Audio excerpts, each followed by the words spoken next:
Sağ ol. Кетті.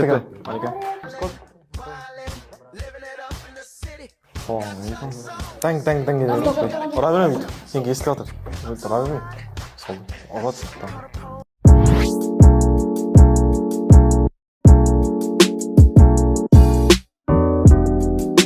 Қайырлы күн, Банан медиа көрермені. Сіздермен Малика Омар. Бүгін бізде қонақта ММ тарихында алғаш оркестрді ашқан ағайындылар келіп отыр. Сәлеметсіздер ме? Сәлеметсіз. Қалдарыңыз қалай, көңіл күйіңіз қалай? Жақсы, шүкір өте.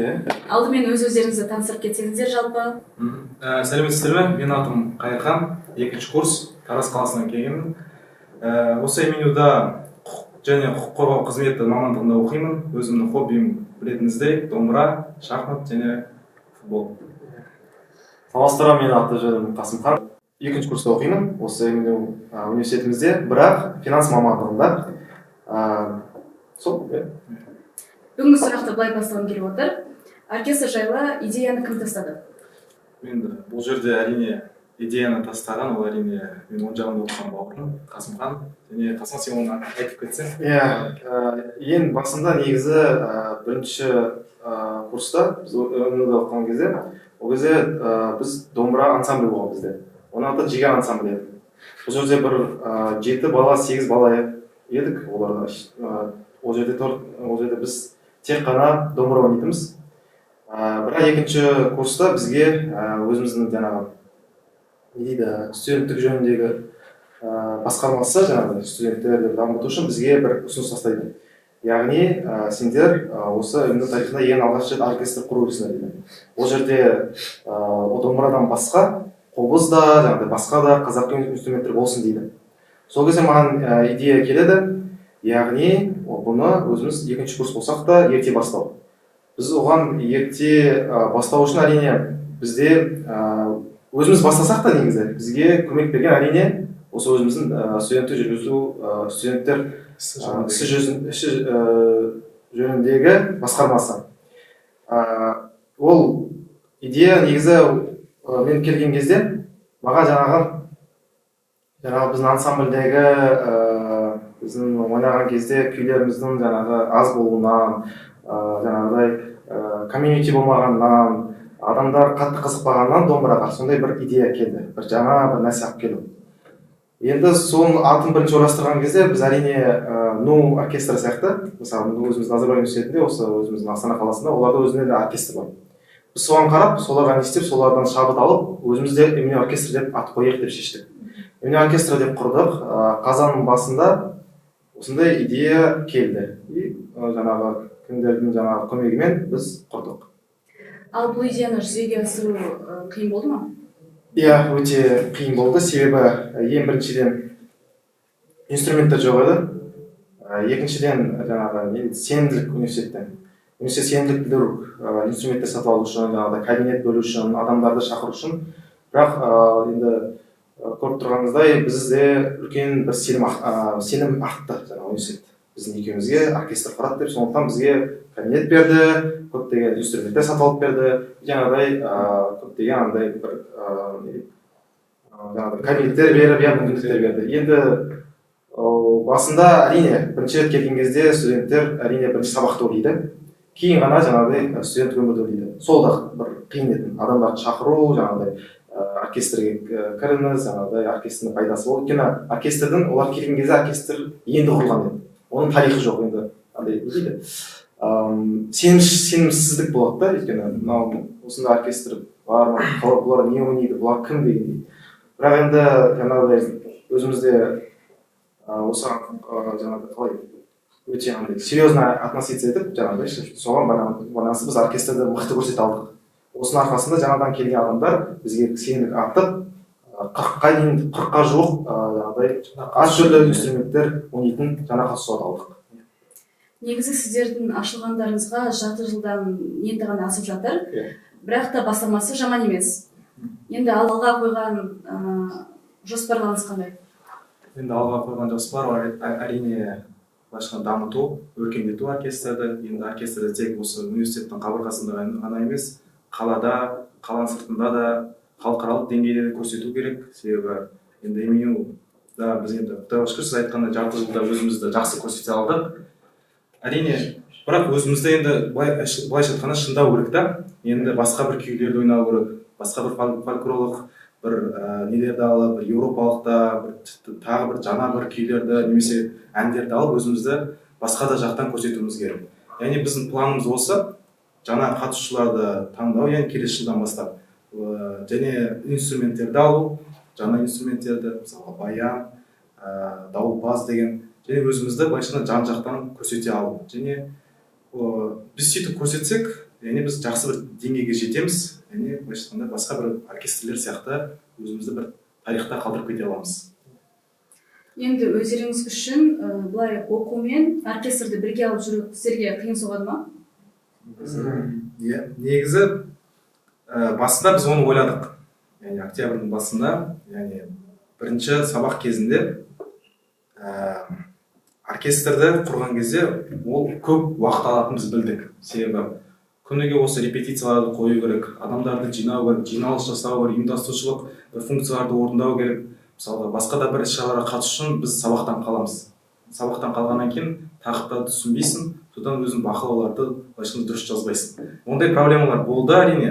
Бірақ дегенмен құдайға шүкір өзімізді былайша айтқанда оркестр арқылы да студенттік өмірді де көрдік, және сабақ арқылы да өзімізді көрсете алдық деп ойлаймын. Енді екеумізге сұрақ, оркестрден басқа тағы да неменеге қатты қызығасыздар?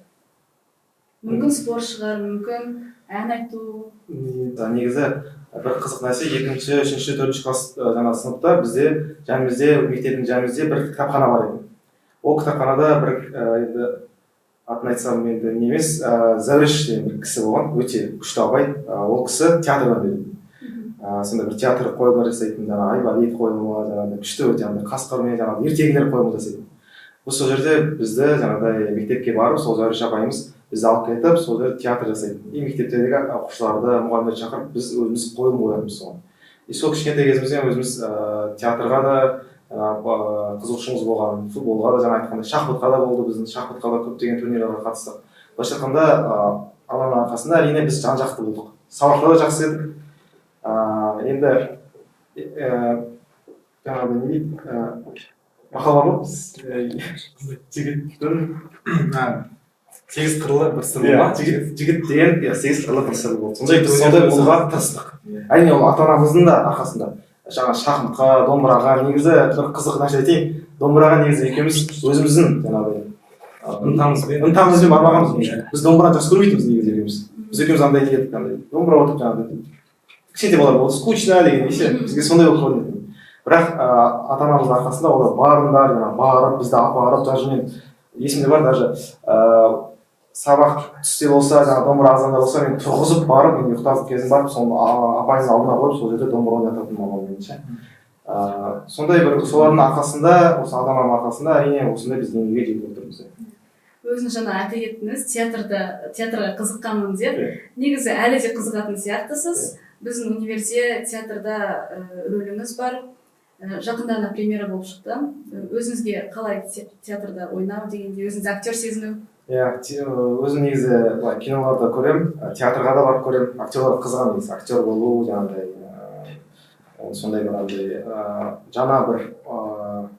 жаңа бір опыт алу деген ше, бір андай көру деген ше. Өйткені бұл өмірде бар нәрсені көру негізі.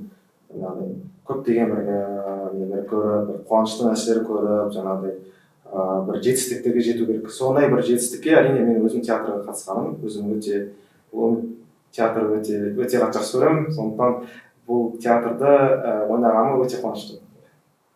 Енді кішкене қызықты сұрақтарға жол берсек, өздеріңіз жайлы ешкім білмейтін 5 факт айтсаңыздар. 5 факт па? Қандай факт бар? Біздің бірінші факт әрине екеумізді жоқ, екеулеріңіз емес, тек өздеріңізді. Тек өзіміз ба? Иә. Қалай сонда? Тек сендегі. Менде ғана бар факт бар, который ешкім білмейтін. Мен қасан білуім мүмкін, ел білмеуім мүмкін. Мен білемін. Көбісі білмейтін факт. Көбісі білмейтін факт. қалып күнделікті өмірлердегі отбасыңыз, енді отбасыңыз күнде көреді ғой сіздердің. Қасымхан күнде көріп жүр, олар білуі мүмкін, бірақ та сіз барлығын айта бермейтіндей немесе барлығы байқамайтын фактор. Күнделікті өмірде енді бір факт айтайын. Былайша айтқанда енді бұяқта менің ойымша енді біз интервью алғаннан кейін енді орынды деп ойлаймын. Өзім негізі 2022 жылдан бастап, яғни 2022 қазір 2 жыл болып қалды. Сол кезде бір сентябрьдан бастап, қыркүйек айынан бастап өзім мұздай суға түсетін болғанмын. Яғни тек қана мұздай суға түсемін. Мұздай суға түскен кезде сіз ойлаңыз, ол былай емес. Яғни сен азамен тұрасың. Былайша айтқанда өзіңді бір қалпына келтіріп алу үшін сондай бір мұздай бір средаға кіргізесің. Яғни ол мұздай суға түссең, сенің нервный клеткаларың жұмыс істейді да, сол кезде сенде қан айнала бастайды, циркуляция бастайды да, сол кезде қан айналғанда дене жыли бастайды. Яғни мен осындай бір фактым бар.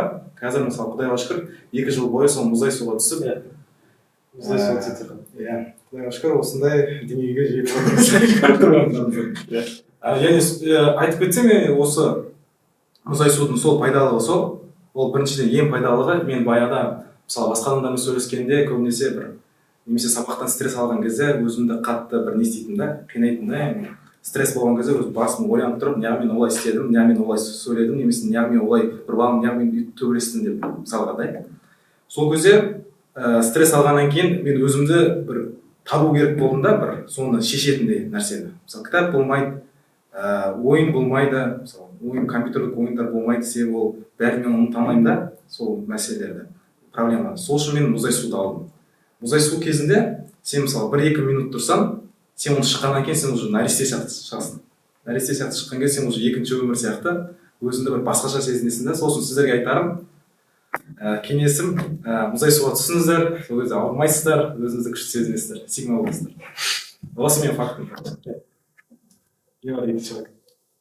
Екінші факт дегенде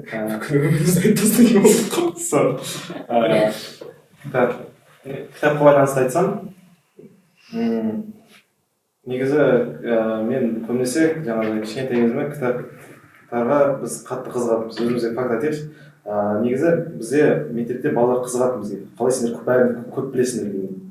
Біз 5-ші сыныптың өзінде біз дүниетанымды қатты білетінбіз. Қазақстан тарихын да қатты білетінбіз. Алланың арқасында. Қайран екеуміз. Ол ненің арқасында? Ол біздің жаңағыдай бір үлкен фактымыз, ол ата-анамыз бізге бір 4-3 сыныптан кезінде бізге өздерінің жаңағыдай өздері тоже мектепте жұмыс істейтін мамамыз. Сол мектептен бір үлкен бір энциклопедиялар, үлкен бір кітаптар алатын. Соны бізге әкеліп беріп, бізге оқытатын. И бұл нәрсе бізге жаңағыдай осыны оқығаннан кейін, біз сыныпқа барғаннан кейін, жаңағы мектепке бізге бұл үлкен преимущество болды. Себебі біз жаңағыдай апайдың алдында жақсы көрінетінбіз, оқитын бала сияқты. Және бізге жаңағы мен тағы бір факт айтайын.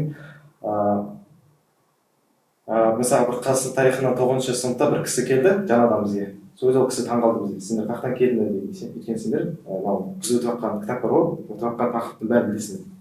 Сол жаңағы екеуміздің сол бір менің де сол фактым, біз кітап оқығанды қатты көреміз. Бірақ қазір өкінішке орай үлкен болғаннан кейін, енді уақыт болмағаннан кейін кітапты қойып кеттік те. Бірақ енді көбінесе қазір мен жаңағыдай екінші болма сияқты, думай богатей сияқты жаңағыдай богатый папа, бедный папа сияқты нелерді оқимыз. Бірақ жаңағыдай дүниетаным деген нәрселерді көріп кеткенбіз. Бірақ кішкентай кезімізден жаңағы 4-5 сыныптың оқығанның арқасында біз қазір осындай деңгейге жетіп отырмыз. Сіздердің есімдеріңіздің өзі тарихқа қатты байланысты, енді тарихтағы тұлғалардың есімдерін қойған. Ол есімдерді кім қойды сіздерге? Бізге бұл есімімізді әкеміз қойды. Бұл негізі үлкен бір тоже бір үлкен оқиға. Қойудың да себебі орынды. Біз негізі өзіміздің туған күніміз тамызда туыламыз. Бірақ шілдеде біздің анамыз Астана қаласына барады. Жаңағыдай қыдырып өзінің апасымен бірге, туысқандармен бірге. Бірақ біз оның ішіндеміз мама, 11 жыл, 11 жай. Мама қызық айтады, даже мен айтады, жаңағыдай бір пойызда, вагонда әйелдер айтады, қалай жүр депші. Өйткені 2 бала ішінде одан да сол кезде айтады. Адамдар, когда мысалы біздің мамамызды нелерді көрген кезде, базарда көрген кезде таңғалатын. Себебі 4 айлық болса да, іші 4 айлық болса ол кезде ол білмейтін негіз екенін. Ол 9 айлық сияқты көрінеді, өте. былайша айтқанда қиын еді. Мәселен мама қызық қылып айтатын бізге жаңа 11-ші айда бардым жаңағыдай даже жаңа енді апамыз біздің бар ғой мамамның мамасы ол үлкен кісі де ол аса жатыр ғой сонда мама айтатын мен төбеге шыға алмайтын дейді сендер несін дейді сондықтан астына барып отырып сол жерде отыратын дейді жаңа жүре алмайтын дейді бірақ енді астана қаласына қыдырды жаңа барды сол жылы 2004 жыл жаңа біз туылған кезде шілдеде содан кейін өзіміздің жаңағы мамамыздың ағасы бар өте былай беделді ағамыз сол жерде күшті жұмыс істеген астанада сол кісі жаңағыдай қыдыртып бурабайға апарады бурабайға апарғаннан кейін мамамыз жаңа анамыз абылай хан тағын көреді сол абылай тағына отырып суретке түседі суретке түскеннен кейін жаңағыдай бір кісілер айтады жаңағы сіздің ішіңізде 2 балаңыз жаңағыдай абылай хан тағына отырғаннан кейін осындай абылай хан сияқты хан болсын дейді жаңағы хан сияқты жаңағыдай сондай бір күшті адамдар болсын дейді ұлы адамдар и жаңағы біздің әкеміз сонда әкеміз таразда бірақ соны келгеннен кейін айттық мама жаңағыдай сол әкеміз енді бір жыл ай қалды ғой енді туылғанға сол әкеміз ойланып қандай ат қойсам болады қандай ерекше ат қойсам болады жаңағы абылай ханның тағына отырды деп сондай бір аттар сол қасымхан мен қайырхан деген ат қойды мен өзім таңғалатынмын жаңағы папаға өзіме қоямын ғой сіз қалай таптыңыз деймін де 2004 жыл ол кезде енді болып жатыр адамның ойына қалай келді деймін де егіздің атын осындай ұқсас қойып қойыпшы қасымхан қайырхан деп 2 ханның атын папам өзі айтады жаңағы әкеміз өзі айтады мен білмеймін дейді сондай бір сол кезде бір андай сондай бір эмоциямен сондай өзім зерттеп осылай шықты бірақ өзім нақты білмеймін дейді есімде жоқ дейді неше ондай қойғанын бірақ әкеміз қойды осы атымызды негізі қызықты оқиғаларыңыз көп екен енді жеке өздеріңіздің араларында енді болады ғой емтиханға бірінің орнына біреу кіріп кету деген сияқты екізерде неше түрлі оқиғалар сіздерде қандай оқиғалармен бөлісе аласыздар бізде ең қызығы жаңағы 7-ші сыныпта физика мұғалімі болған бізде физиканы негізі шын айтайын енді қайырханнан гөрі мен жақсы оқитын өзім енді физиканы более тоже мен өзім негізі жаратылысқа жақынмын да математика деген қайырхан более гуманитарға жақын ол құқыққа тарихқа өте жақсы да мен бұған жаратылысқа жақсымын жаңағы химия физика сияқты сол физикада жақсы не істеп сол жаңағы көзіне түсіп апайдың физика апайды сол бір кезде олимпиада келеді енді физика апай оқушыдан ғой ол мені таңдайды бірақ жаңағы қате кетіп жаңағыдай документ берген кезде жаңағы осы оқушы қатысады ол досбай қайырхан деп жібереді енді досбай қайырхан бару керек та енді қайырхан болғаннан кейін бірақ енді қайырхан физиканы былай менен гөрі аз білгендіктен мен бару керекпін оның орнына себебі орын алу керек дегендей соны мен оның орнына барамын короче мен андай ол кезде бейчик береді мынандай түрін қайырхан түрі жабыстырылған аты жазып досбай қайырхан мындай деп сол кезде бір кісі комиссияның кісі отырған кезде мен танып көрсетемін де міне мен қайырханмын деп мен түріме қарайды қайырхан түріне қарайды иә ол кіре береді дейді да қолыма бланка береді сосын олимпиадаға кіріп жүреді олимпиададан аман есен тапсырыс шығамыз содан кейін шыққаннан кейін мектепке барғаннан кейін 2 күннен кейін досбай қайырхан 2-ші орын деп келеді диплом сөйтіп қайырхан директор бірақ сондай мен алдым деп иә соны бірақ енді осындай бір қызық нәрсе болған енді біздің ең жақсы егіздің жаңағы бәрі көбінесе бізге қызыққан кезде айтады бірін орнына барасыңдар дейді күшті нәрсе осындай нәрсе қолдануға болады деген ал егіздердің өмірлерінде плюстары мен минустары енді әркімде болады ғой сіздерде қандай плюстар да минустар да бар негізі плюс айта кетсек бұл әрине жан жақтылық қой себебі ойлаңыз егер де сіз бір адам болсаңыз сіз тек мысалы бір кітапты ғана оқисыз бір источникті ғана аласыз да бір неден ғана ал менің қасымда 2 адам болғаннан кейін бір адам болғаннан кейін қасымхан болғаннан кейін ол мысалы басқа нәрселерді алады ол менімен бірге кешкісін екеуміз мысалы баяғыда біз екеуміз кітапханаға барған кезде әртүрлі кітаптар оқитынбыз тарих бойынша физика әртүрлі дін бойынша кітап не оқыған кезде кешкісін өзіміз енді үйге келеміз ғой үйге келгенде талқылаймыз сол туралы сол сен мысалы мен қасымхан білмейтін заттарды айтамын қасымхан мен білмейтін заттарды айтқан кезде біз сөйтіп білім есе біз тезірек өсеміз да білім бойынша да көп нәрсе бойынша және тағы бір ең басты плюсы енді жалғыз жүрмейсің да сол футбол ойнасаң бардар бар хоккей шах ойнасаң 2 адам бар деген сондай бір қызық любой нәрсе соны менің ойымша егіздің жаңағы минусы жоқ деп ойлаймын біз мен минусын көрмегенмін бұл негізі плюс осындай бір алладан келген плюс нәрсе да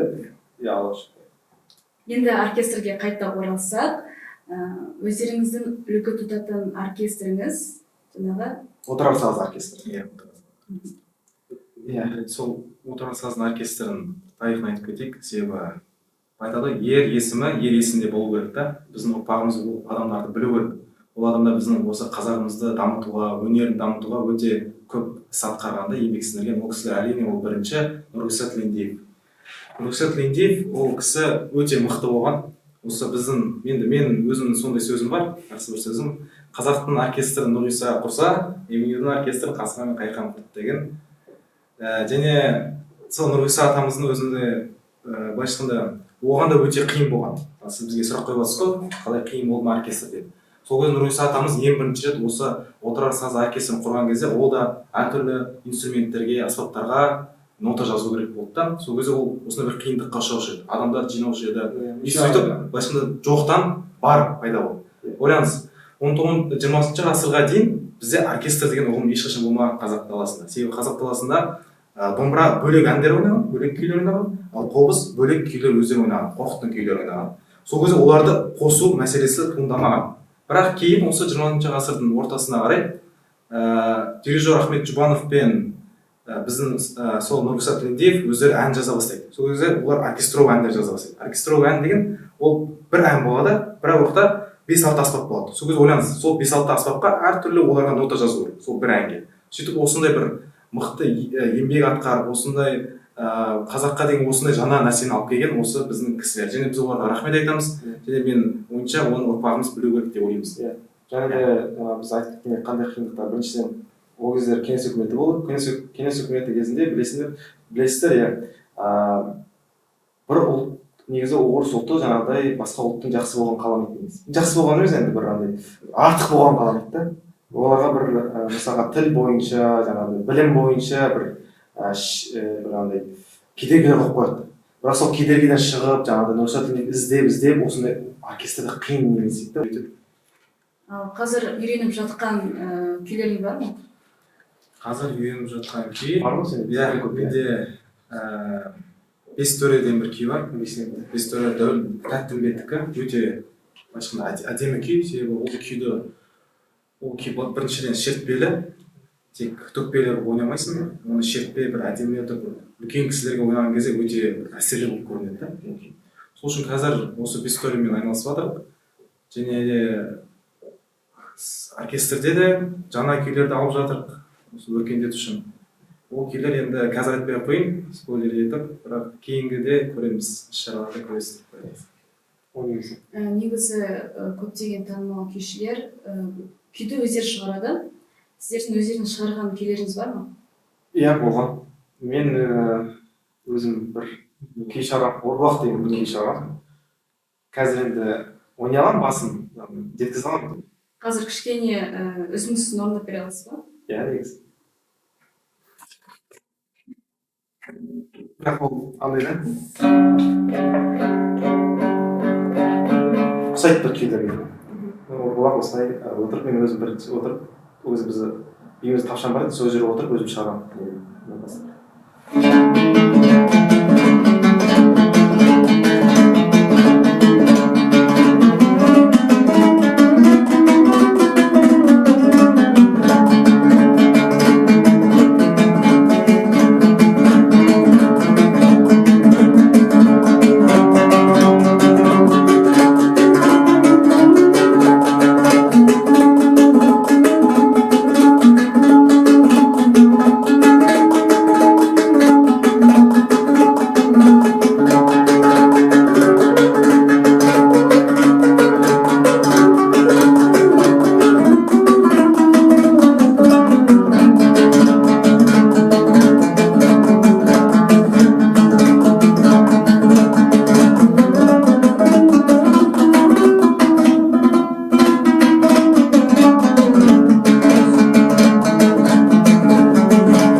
Негізінде домбыра ойнауға шабытты қайналасыздар. Адам бір нәрсені күнделікті істей берсе, ол нәрседен шаршап кетеді.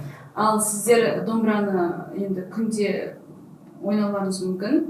Егер де шабыттарыңыз төмендеп, жаңағы домбыраны бетіне қарай алмайтындай жағдай болса, шабытты қайдан алар едіңіздер? Шабыттымыз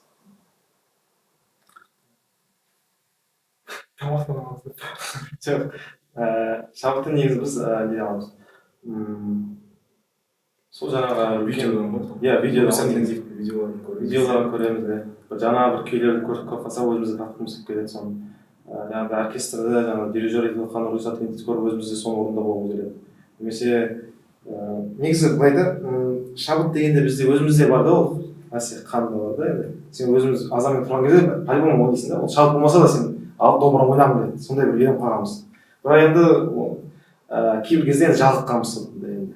Бірақ қазір енді соны жалықпау үшін білмеймін, біз енді оркестр құрылып жатыр, жаңағыдай үлкен бір шараға қатысып бәрі біз домбырамен жүрміз дегендей ғой.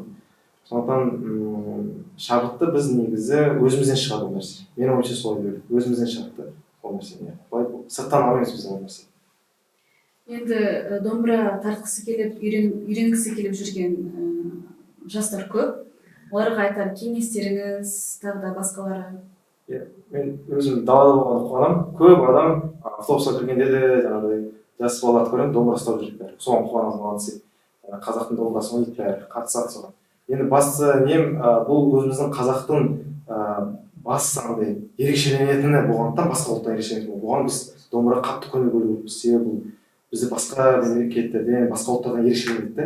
Мысалға, сіз қарайтын болсаңыз, қырғыздарда комуз деген бар, олардың да дауысын естіген, бір моңғолша естіген. Бірақ қазақтікі домбырасы ол ашық, бір андай европалық сияқты естіледі дауысы. Сондықтан бұл еще қырғыздардың мысалы енді жамандамақ қояйын, комузы мысалы олар оркестрлерді қолданбайды. Өйткені оның дауысы келмейді. Бірақ біздің домбырамыз европалықпен ойнасам да, жаңа Қытайдың несін, моңғолдікінде ойнасам да, любой бір оркестрдің ән ойнасам да домбыра келеді. Ол өте күшті инструмент. Сондықтан біздің жаңағыдай министерствода жаңағы образование бар, министерство өзіміздің жаңағы оқу ағарту істері. Солар үлкен көңіл бөлу керек. Мектептерде жаңағыдай үлкен бір нелерді ашып, соларға бір ақша бөліп, жаңағыдай мұғалім алып келіп, жаңағы қазақтың балаларын бәріне домбыра үйрету үшін. Бұл үлкен бір не, өзіміздің ұлттық код дейді. Сондықтан бұл сақтау керек. Сұхбатымызды көңілді аяқтау үшін сіздерден бір күй болса?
нағыз қазақ емес, нағыз қазақ домбыра демекші сұхбатымызды осылай тәмамдасақ, сіздерге үлкен рахмет.